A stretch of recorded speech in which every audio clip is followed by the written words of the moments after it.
With 20 macros, you can survive chaos. With 100, chaos costs you more time than the macros save. 5 minutes a method. Windows, colors, names, and backups.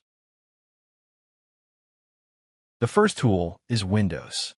The rule: 1 window per context, 1 for DaVinci, 1 for the browser, 1 for system utilities. Park each window where it's needed. The DaVinci one next to the timeline, utilities in a corner. They remember position and size, so your layout is waiting at the next launch. While you edit, only the editing buttons are in front of you. Everything else stays quiet. Second tool: colors with meaning, not at random.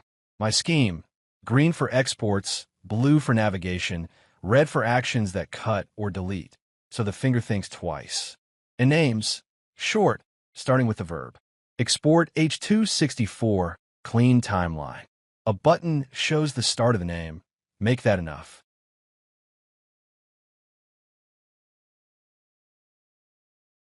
Third, backups. From a menu, you export your macros to a file. Do it after every serious work session, like you'd save a project. The same file imports on another PC.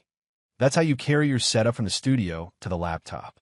No need to export the package macros. Those can always be re-downloaded from the server. A note on plans. Free gives you up to 20 macro buttons. Plenty to get started. Studio raises the ceiling to 200 and unlocks more secondary windows, plus the advanced actions you'll see in the coming series. To recap: 1 window per context, a color code, verb first names, regular exports. Next video: making macros robust, the kind that work even when the computer is having a slow day.